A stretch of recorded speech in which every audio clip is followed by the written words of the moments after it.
Agora chegamos no Sacane e será que o James Webb resolveu o mistério lá das galáxias no início do universo? A primeira coisa, antes de botar até o vídeo, galera, eu quero botar para vocês a thumb que o Sacane fez, o título, né, que o Sacane fez, que segundo já ouvi ele dizer, é tudo ele que faz mesmo. E fica bem feito. O trabalho do Sacane é bem feito, eu não posso negar. Deixa eu botar aqui. Quero que vocês analisem comigo.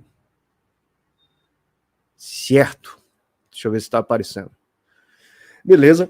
O vídeo famoso que o pessoal me pediu um tanto aí para analisar e me perguntou, naquela semana que eu estava concentrado a respeito do debate sobre a origem da vida, foi esse daí.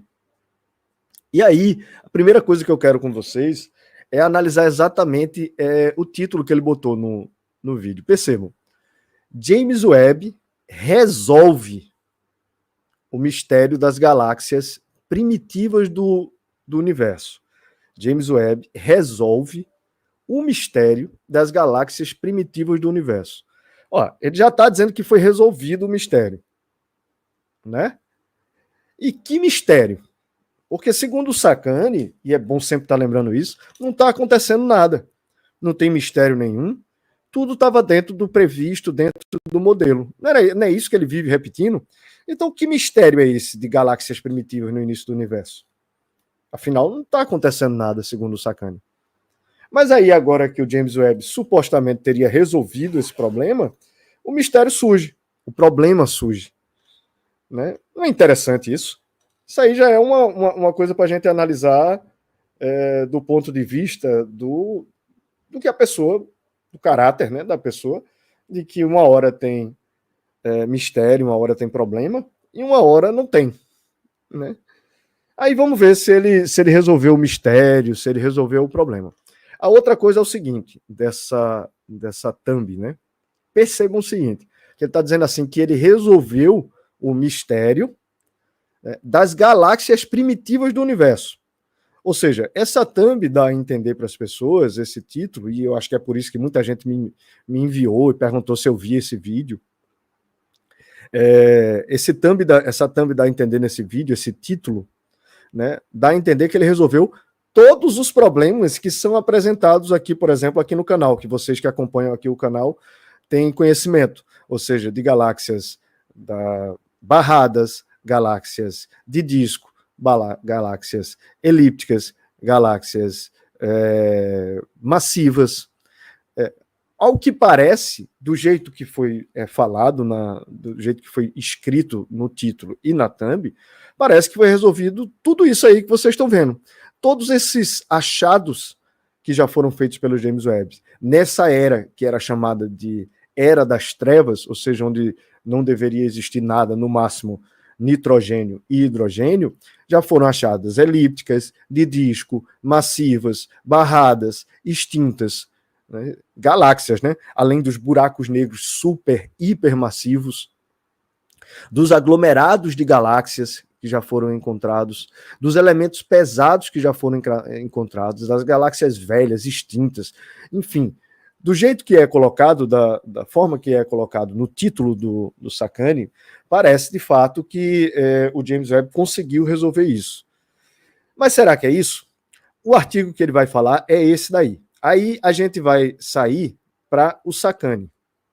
Aí ele explica, depois eu volto para mostrar a vocês como foi que esse artigo teria feito essa mágica de conseguir explicar tudo isso, ou não é isso que o artigo está se propondo, né? Ou sequer parte disso. Como foi que ele teria conseguido explicar sequer parte? Está aqui, esse aqui é o artigo, né? Onde foi publicado isso. Evidências de uma evolução superficial, evidências de uma evolução superficial nas densidades de volumes de galáxias massivas em Z entre 4 e 8, ou seja, do redshift entre 4 e 8 do grupo Sirius. Esse redshift entre 4 e 8 é entre 12 e 13 bilhões, 13,100 bilhões de anos. Veja, eles não foram nem além disso. Isso aí o Hubble fazia. Isso aí os dados do Hubble você alcançaria. Mas ele foi publicado agora em 26 de agosto de 2024, e é aquele negócio, né? 50 autores assinando. E lembrem-se que o Hubble alcançou o Z13, por exemplo. Aí vamos lá. Lembra que o Sacani estava falando da limpa que foi feita, da limpeza que foi feita? E lembra que eu falei do estudo, por exemplo, do Leonardo Ferreira, mostrando todas as galáxias, todos os tipos de galáxias, por exemplo, já no primeiro bilhão de anos no universo. Tinha lá 4.000 galáxias diferentes, galáxia de disco, galáxia barrada, galáxia elíptica e tudo mais. Essa daqui pegou uma amostra bem menor. Pegou uma amostra de 2.357 galáxias no total. Mas percebam que a grande maioria, mas a grande maioria significativa dessas galáxias, elas estão aonde? Elas estão aqui, ó, num Z menor, num redshift menor do que 3,5, ou seja, abaixo de 12 bilhões de anos. Já numa margem, o 3,5, o redshift 3,5, dá uma margem de 2 bilhões de anos para que essas galáxias se desenvolvam. Então ele pegou abaixo disso, né? A grande maioria dessas galáxias que ele pegou para fazer essa amostra, encaixar dentro do modelo CDM, foi abaixo de 11,8 bilhões de anos. Ou seja, já com um tempo de 2 bilhões de anos. E aí você consegue encaixar isso dentro do chamado IMF, do Índice de Formação de Massa, que estaria já há muito tempo extrapolado o limite com essas galáxias que foram encontradas, e que agora ele quer encaixar de volta dentro desse limite. E para isso, ele precisa pegar a grande maioria da amostra dele e botar lá para baixo, porque aí ele tem tempo para esse limite. E percebam que só 561 galáxias pegou uma idade acima de 3,5, ou seja, de 2 bilhões de anos, do Big Bang até 2 bilhões de anos.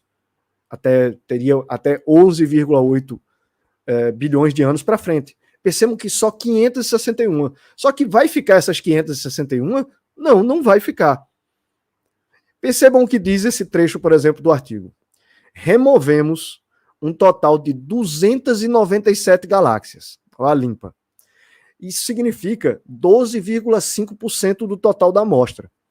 Diz assim, removemos um total de 297 fontes de nossa amostra devido à fotometria não confiável. E a maioria delas eram o quê? Massivas. Por exemplo, muito perto de uma borda do detector, pixels ruins, fontes espúrias e muito perto de uma fonte brilhante vizinha.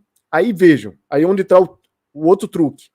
Dessas 297 que foram removidas das galáxias, 168 delas eram com Z maior do que 8. Entenderam? As mais distantes, as galáxias mais massivas, mais distantes, foram simplesmente retiradas da amostra. Tanto que ele vai dizer que não encontrou nenhuma com redshift acima de Z8. Ora, a gente sabe que existem galáxias massivas, eu vou mostrar para vocês daqui a pouco, as mais recentes que foram encontradas, mas todo mundo aqui acompanhando o canal sabe que existem galáxias massivas com um redshift maior do que 8. E eles simplesmente retiraram tudo isso da amostra. As 168 galáxias que eles retiraram, tudo acima de Z8. Aí ele simplesmente não encontrou mais nenhuma. Tanto que o estudo vai dizer mais na frente que eles não encontraram nenhuma galáxia com um Z maior do que 7,5. Claro, retiraram todas. Simplesmente retiraram todas as que estariam lá a 13,3, 13,350 milhões de anos do universo. Acima disso, eles retiraram simplesmente todas. 13,2, 13,250 milhões de anos, eles tiraram, fizeram a limpa. Não deixaram, inclusive, nenhuma. Aí você consegue pegar todas as outras galáxias que estão num redshift muito menor e encaixar dentro do modelo, ignorando aquelas que estão lá. Aí eles ainda completam dizendo assim, a maioria das 297 que foram retiradas, 168 das fontes removidas tem o Z fotométrico acima de 8. Portanto, estamos confiantes em sua natureza espúria. Ou seja, retiraram todas as amostras realmente. Não tem nem como ter aquilo que eles queriam. E ainda assim, quando apareceu nas amostras deles, o que foi que eles fizeram? Classificaram ela como chamado Eros, que na sigla em inglês vai dar objetos extremamente vermelhos, que são o quê? Galáxias, que é exatamente o que foi encontrado, por exemplo, em artigos recentes. São galáxias que são tão vermelhas, têm um redshift tão alto, que eles simplesmente não querem mais chamar de galáxias. Estão chamando de Eros. E justamente por darem essa classificação, o estudo vai lá e retira elas também. Veja, além daquela limpeza que eles fizeram antes, eles ainda disseram: encontramos 118 galáxias com massa estelar mediana e valores de redshift em nossa região de interesse, incluindo objetos até Z7,5. Lembra que eu falei para vocês que isso dá em torno de 13 bilhões de anos. Notavelmente, não encontramos fontes em Z maior do que 11, e a gente sabe que tem, e em Z maior do que 8. E as fontes de maior redshift que encontramos são todas classificadas como Eros, que é essa galáxia extremamente brilhante com redshift extremamente alto, que são o quê? Galáxias. Mas simplesmente as pessoas estão classificando ela como outras coisas e retira da amostra. E são galáxias supermassivas. Aí eles dizem, portanto, medições de massa confiáveis não são possíveis nessas galáxias. Como não? São galáxias, e as pessoas já sabem que são galáxias massivas com um núcleo extremamente ativo. Por exemplo, esse artigo que foi publicado em 26 de junho de 2024. Populações estelares evoluídas com histórias de formação estendidas entre Z, aproximadamente 7 e 8, em candidatas a galáxias massivas identificadas com James Webb. Aí o que é que os caras vão mostrar? Lembra lá que eu já mostrei várias vezes aqui, que foi agora em junho esse artigo.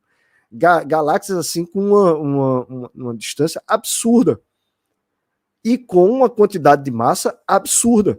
Galáxias, inclusive dessas três aí, com massas entre 100 bilhões e 1 trilhão de massas solares. É a mesma coisa da Via Láctea, por exemplo, 100 bilhões, e a mesma coisa de Andrômeda, que tem 1 trilhão de massas solares. São galáxias supermassivas com um Z maior do que aquele que o estudo estava analisando. E aí os caras simplesmente tiram isso da amostra e não conta mais. Lembrando que essas galáxias são elípticas, como afirma o próprio estudo. E lembrando também que essas galáxias têm buracos negros absurdos. Isso aí, esses buracos negros absurdamente grandes, devorando uma quantidade de massa incrivelmente alta, é o que eles chamam de AGNs, de núcleo ativo de galáxias. Entenderam? E tá nessas galáxias lá que simplesmente foi ignorado pelo estudo. Andrômeda. Eu falei Andrômeda, minha criança, mas vocês é cada uma. Aí, beleza. Aí, os buracos negros supermassivos que são encontrados, por exemplo, eles chegam a ser 100 a 1000 vezes mais forte que o chamado Sagitários A, que é o buraco negro que está no centro da nossa Via Láctea. Entenderam? Entenderam como é que foi feita essa manipulação dos dados, essa limpeza? E vejam que a coisa foi tão absurda que eles chegam a declarar o seguinte, no artigo está escrito lá, né? Tu leu isso, Sacane? Tu disse que leu 3 vezes esse artigo, né? Vê o que os autores vão dizer. Que, embora esperamos que existam contaminantes semelhantes e fontes espúrias na amostra de redshift inferior, ou seja, aquela abaixo de 3,5, optamos por não inspecionar a amostra completa. Pois isso seria inviável para um número total tão alto de fontes. Aí eles inspecionaram só qual, praticamente, para tirar? As que tinham redshift alto, de 3, acima de 3,5, para justamente tirar as galáxias massivas e aquelas que estavam com redshift muito alto, que não se encaixavam dentro do que eles queriam mostrar de um acerto da teoria do Big Bang. Esses dados foram literalmente todos manipulados nesse artigo. E lembrando, meus amigos, desse artigo aí, que foi publicado em maio do ano passado, se chama Propriedades Espacialmente Resolvidas de Galáxias com redshift, né, entre 5 e 9, na região SMACS 0723 do James Webb Aero. Aí vejam, esse artigo foi publicado, assinado inclusive pela Erika Nelson e outros 13 astrofísicos, e eles chegaram à conclusão do seguinte: medindo a fotometria e a espectrometria que são feitas nas galáxias, de quando se espera e o quando se confirma elas com a espectrometria, o que os autores estão colocando nesse artigo é que provavelmente o tamanho dessas galáxias é muito maior. Mas é muito maior do que eles estão colocando nos próprios artigos. Não é menor, feito o que esse artigo está querendo colocar. E está querendo colocar partindo dessa coisa dessa seleção de amostras absurda. Mas é muito maior. Veja, por exemplo, o que conclui esse artigo. Estudar essas galáxias em uma abordagem integrada produz idades inferidas extremamente jovens da população estelar. O que ela quer dizer com isso? Usar esses limites que são colocados acaba empurrando o tamanho da massa dessas galáxias para baixo, quando não deveria. Aí eles concluem, né? Isso leva a inferir massas estelares mais baixas de aproximadamente 5 a 10 vezes por massa estelar. O que eles estão dizendo aí é que, na verdade, esse artigo, ele essas inferências que são feitas das massas, o que se aproximaria mais da verdade é que ela é 5 a 10 vezes maiores. Então, o que é que acontece? Esse artigo aí que o pessoal ficou dizendo que refutou, que confirmou o Big Bang e que refutou os achados do James Webb, que está tudo dentro do modelo, é uma piada.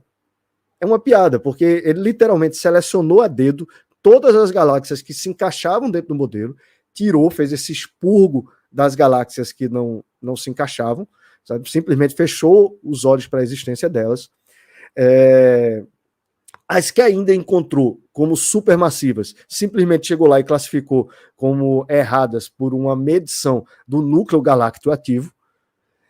A amostra, ela só pegou um intervalo mesmo real. Se vocês forem pegar a amostra no final, que eles vão trabalhar para falar dessas galáxias massivas, no intervalo de 1 bilhão de anos, e saiu excluindo todo o restante da coisa.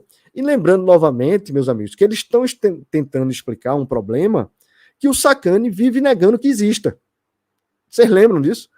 Que o Sacani vive negando que exista. Segundo o Sacani, não existe nenhum problema acontecendo com o Big Bang. Então, por que é que essas galáxias, ou esse pessoal aí desse artigo, está querendo explicar um problema que não existe? Correto? Aí é isso. Esse praticamente o restante do artigo é exatamente esse papo furado, né? Ele vai repetir isso de que o artigo está mostrando aí que é necessário esperar, é necessário fazer essa limpa nos dados, mas aí vocês já entenderam bem como é que é feita esse encaixe. Quando você pega os dados, você despreza o que foi encontrado, e daí para frente você vai jogando esse jogo de manipular os dados de acordo com o que você quer tá demonstrando. E aí a gente vai fazer o seguinte, ele vai falar novamente o que foi essa carta, que foi divulgada de astrônomos, isso muito antes do James Webb, tá? Isso há 12 anos atrás. E a gente vai analisar o que diz essa carta, a gente vai parar e vai analisar o que diz essa carta. E outras consequências dela, quem é que está nessa carta? Mas lembrem-se que o que é que os divulgadores científicos daqui do Brasil ficam repetindo sempre? Que não existe conflito, que não há conflito, que nenhum astrônomo sério, nenhum cosmólogo sério rejeita o Big Bang. Isso não é verdade. Isso não é verdade. Eu nem sabia dessa carta. Opa, meu amigo Bruno aqui na área. Grato aí, meu amigo. Estou sempre lhe agradecendo. Então, pessoas, compreendam como esses divulgadores científicos mentem descaradamente sobre esse assunto. Eu vou pegar essa lista e a gente vai pegar só de Brasil, só de brasileiros que assinam essa carta se manifestando contra o Big Bang. A gente vai ver o que diz essa carta e quem é que assina ela. Mas deixa ele explicar novamente. Tendo alguns problemas. Tanto que, há mais de uma dúzia de anos, na revista New Scientist, houve uma carta aberta protestando contra a teoria do Big Bang. E teve centenas de signatários desde então. E a maioria das pessoas que assinam são ateus, eles nem são criacionistas. Então, essa ideia de que o modelo do Big Bang é universalmente aceito não é verdadeira. há muitas pessoas por aí, pessoas bem conhecidas, pessoas muito famosas da física e astronomia que têm problemas reais com o Big Bang. Ok. Prestou atenção, né? Sacani, o Tasso de Curro, muita gente. Vamos ver o que diz a carta e quem são, por exemplo, essas pessoas. Deixa eu sair aqui. Aí eu vou colocar aqui a carta atualizada, né? Aqui, mandar traduzir para a gente ler junto. O título, né, é Contrariando o Big Bang, uma carta aberta à comunidade científica, né? Foi publicada na revista New Science, em 2004. Aí o que diz essa carta, né? Acompanhem comigo. Vou aumentar aqui a tela para vocês me acompanharem. Não sei se dá para ler para vocês aí, mas eu vou ler aqui com vocês. Deixa eu dar uma rolada aqui. O Big Bang hoje depende de um número crescente de entidades hipotéticas. Hoje, em 2004, há 20 anos atrás, tá? 20 anos atrás. O Big Bang hoje depende de um número crescente de entidades hipotéticas, coisas que nunca observamos. Inflação cósmica, matéria escura e energia escura são os exemplos mais proeminentes. Sem elas, haveria uma contradição fatal entre as observações feitas pelos astrônomos e as previsões da teoria do Big Bang. Em nenhum outro... Essas são as chamadas explicações ad hoc. Lembrem-se, né, que a gente sempre fala por aqui no canal. Em nenhum outro campo da física, esse recurso contínuo a novos objetos hipotéticos seria aceito como uma forma de preencher a lacuna entre a teoria e a observação. Isso muito antes do James Webb. Isso, no mínimo, levantaria sérias questões sobre a validade da teoria subjacente, ou seja, a teoria do Big Bang. Mas a teoria do Big Bang não pode sobreviver sem esses fatores de correção.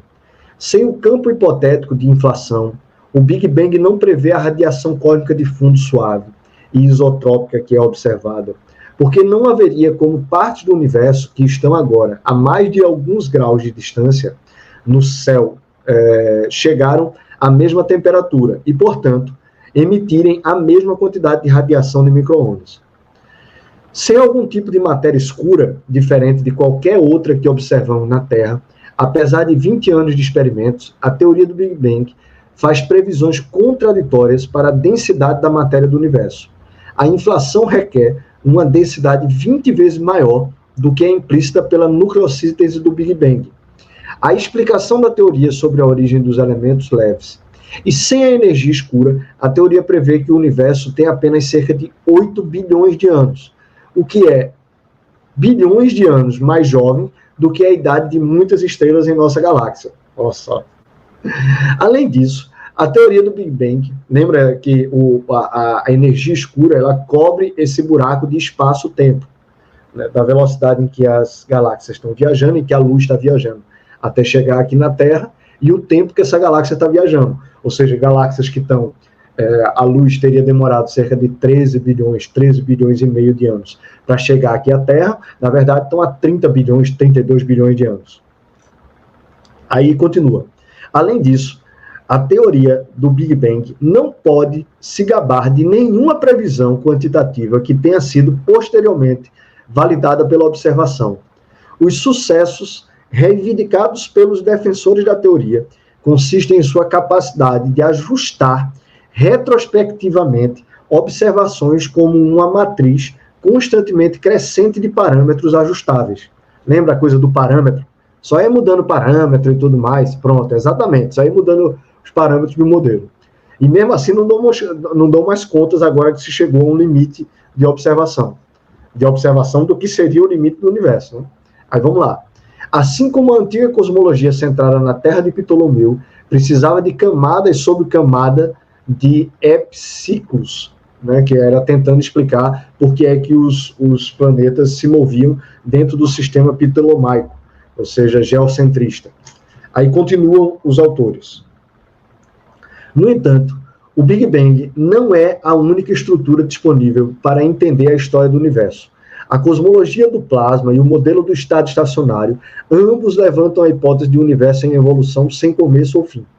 Essas e outras abordagens alternativas também podem explicar os fenômenos básicos do cosmos, incluindo a abundância de elementos leves, a geração de estrutura em larga escala, a radiação cósmica de fundo e como o desvio para o vermelho de galáxias distantes aumenta com a distância. Eles até previram novos fenômenos que foram posteriormente observados, algo que o Big Bang não conseguiu fazer. Ou seja, esses outros modelos fizeram previsões que foram observadas, coisa que o Big Bang não conseguiu. Aí continua. Os defensores da teoria do Big Bang podem retrucar que essas teorias não explicam todas as observações cosmológicas, mas isso não é surpreendente, pois seu desenvolvimento foi severamente prejudicado por uma completa falta de financiamento. De fato, tais questões e alternativas não podem nem agora ser livremente discutidas e examinadas. Olha só o que os caras falavam já há 20 anos atrás. Que as alternativas ao Big Bang sequer podem ser examinadas dentro da academia. Uma troca aberta de ideias está faltando na maioria das conferências tradicionais. Enquanto Richard Feynman poderia dizer que, abre aspas, a ciência é a cultura da dúvida, fecha aspas, na cosmologia de hoje, a dúvida e a discordância não são toleradas. E os jovens cientistas aprendem a permanecer em silêncio se tiverem algo negativo a dizer sobre o modelo padrão do Big Bang. Já pensou? Já pensou? Aí vocês vão ver quem é que assina essa carta aí. Vão só prestando atenção no que tem, a gente vai ver quem é que assina isso aí. Aqueles que duvidam do Big Bang temem que dizer isso lhe custe seu financiamento. Aí observem, esse momento que o cara diz isso na carta é bem importante. Aqui quem conhece aqui o canal, as coisas que eu falo, que já fez o curso do design inteligente, fala do sistema de controle de discurso, de como as pessoas que discordam do discurso padrão, elas são literalmente perseguidas. Como o próprio Sérgio Sacani chegou a recomendar aí que a gente fosse prejudicado no trabalho para que a gente parasse de falar o que a gente vinha falando. Então, as pessoas são perseguidas. Então, botar o nome numa lista dessa já é um perigo para a carreira da pessoa. Já é algo que pode prejudicar a carreira da pessoa. E mesmo assim, vocês vão ver que muita gente colocou. Ok? Aí vamos lá. Continuando. Lembre-se, aqueles que duvidam do Big Bang temem que dizer isso lhes custe seu financiamento. Pode custar até a carreira.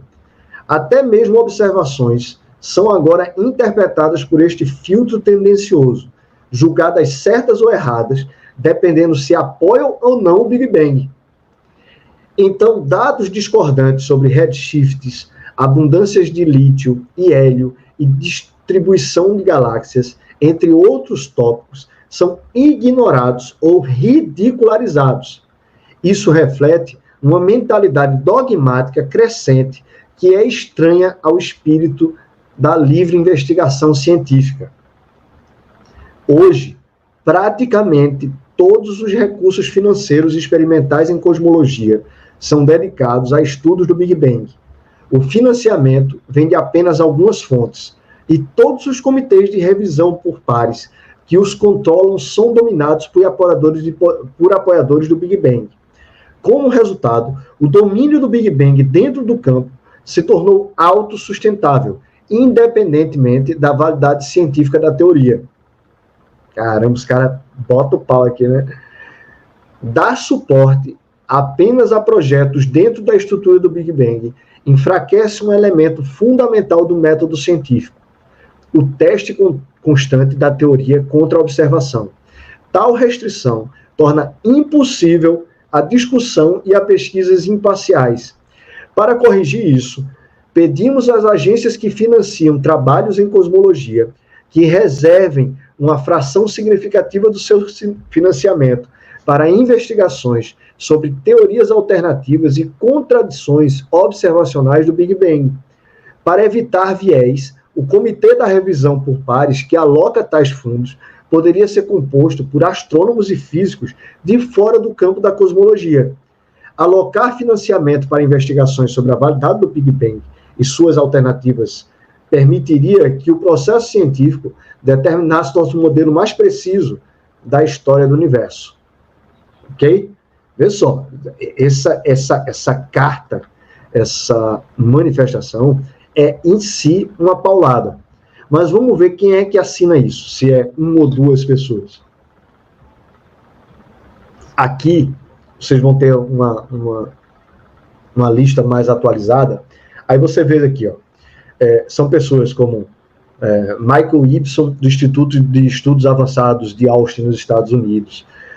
Não dá para ler todo mundo, eu quero mostrar só a quantidade. Aqui, por exemplo, você tem 10 autores, todos de institutos de astronomia, de astrofísica, de cosmologia, de vários países diferentes. Aí 10, 20, 30 autores, ao todo aqui 34 autores. Aí isso que foi assinado na carta original, né, na carta que foi publicada na New Science. Aí de lá para cá, os novos signatários da carta aberta desta publicação. Aí aqui, ó, já vai para 40, 50, 60, 70, 80, 90 autores, 100 pesquisadores, 110, 120, 130, 140, e tudo de instituto de pesquisa aqui, ó. De todos os países, Alemanha, Turquia, Canadá, Japão, 150, 160, 170, 180, 190, 200, 210, 218 autores ao todo assinado essa carta até agora. Isso, galera, relacionada direto com a área. E aí, pesquisadores independentes. O cara tem mais 10, 20, 30, 40, 50, 60, 70, 80, 90, 120, 150, 170, 187 autores diferentes. De todos os lugares do mundo também assinaram essa carta, se manifestando contra o Big Bang. Inclusive o título é Contrariando o Big Bang. Outros signatários que assinaram a carta, aqui, ó, 70, 90, 105. Né? Então você tem ao todo quase 500 pessoas que assinaram isso aqui. Só que vamos pegar aqui só as pessoas aqui do Brasil. Que o Sacani diz que não existe pessoas que estejam, o Sacani, os outros lá, divulgadores científicos, dizem que não existe contestação ao Big Bang dentro da academia. Opa, teve um superchat aqui, ó. O Arthur Luiz, boa noite, meu amigo. Boa noite, doutor. Gostei desse texto. Egocentrismo estacionário explicando muitas perguntas. Manda o link, as fontes desse documento. Deixa eu mandar aqui, ó, para vocês. Isso aqui é a carta atualizada. Vou mandar logo o link aqui no superchat. No chat, né? Foi no chat? Foi no chat. Pronto. Aí a gente vai pegar agora, pessoal, só os pesquisadores que aparecem aqui do Brasil. Ok? Então, já aparece aqui, ó. Logo na carta de 20 anos atrás, André Koch Torres Assis, da Universidade Estadual de Campinas. Marcos César Daone Neves, Universidade Estadual de Maringá, Brasil. Domingos S.L. Soares, da Universidade Federal de Minas Gerais. Aqui novos signatários, né, da carta depois que ela foi publicada. Jorge Maral, da Universidade Estadual de Londrina. Felipe, cadê aqui? Passei um aqui, ó. Felipe de Oliveira Alves, Universidade Federal de Minas Gerais. José da Silva, Universidade Federal de Minas Gerais. Áurea Garcia Risman, da Universidade Federal de Santa Catarina. Christian Guez, da Universidade Estadual de Campinas.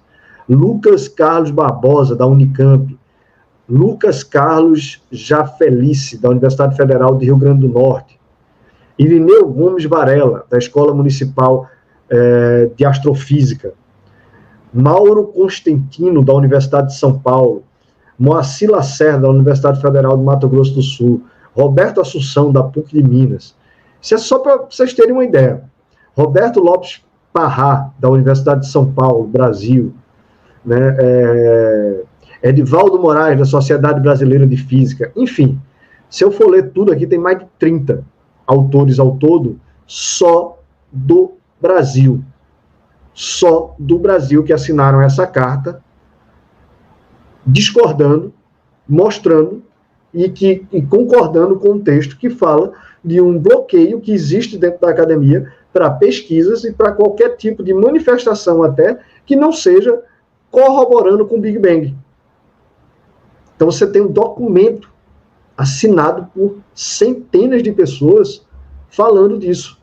Cara, eu achei sensacional. Só isso assim já valeu demais assim esse documentário, Gênesis é História, e saber que existe esse documento com centenas de pessoas da área que apontam, que falam, que mostram que o Big Bang não pode estar correto. Beleza? Muito legal isso, né?